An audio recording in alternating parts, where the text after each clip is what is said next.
সরকারি চাকরিতে কোটা পদ্ধতি বাতিল এবং ২০১৮ সালের পরিপত্র পুনর্বহালের দাবিতে বিক্ষোভ মিছিল ও সমাবেশ করেছে ঢাকা কলেজের শিক্ষার্থীরা। বৈষম্যের ঠাঁই নাই মুক্তিযুদ্ধের বাংলায়, আমার সোনার বাংলায় বৈষম্যের ঠাঁই নাই। এ সময় শিক্ষার্থীদের পক্ষ থেকে ৪ দফা বাস্তবায়নের দাবি জানানো হয়েছে।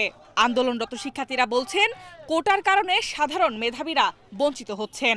1% 2% বা যৌক্তিক পর্যায়ে যাদের কোটা দেওয়া হবে তারা শুধুমাত্র একবারে সেই কোটা ব্যবহার করতে পারবে, একাধিকবার কোটা ব্যবহার করতে পারবে না। আমরা বলতে চাই, যদি কোটায় পদ শূন্য থাকে সেই শূন্য পদগুলোতে মেধার ভিত্তিতে নিয়োগ দিতে হবে।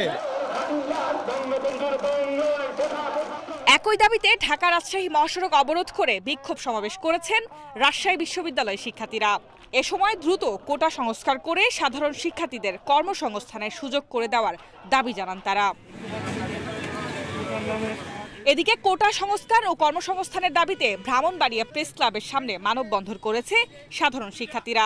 সারা জীবন পড়াশোনা করে তার মেধা দিয়ে যে অর্জন করেছে, সে অর্জনের মূল্যায়ন বাংলাদেশে কোথায়? আজকে মেধাবীরা রাস্তায় নেমেছে, মেধাবীদের আজকে ক্লাসরুমে থাকার কথা ছিল।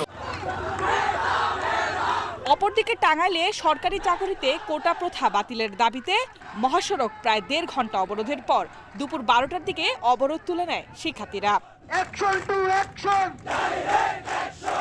এছাড়া রোববার সকল কলেজ ও বিশ্ববিদ্যালয়ে ক্লাস পরীক্ষা বর্জন করে ছাত্র ধর্মঘটের ঘোষণা দিয়েছে আন্দোলনকারীরা। H A Mitu, Asian television.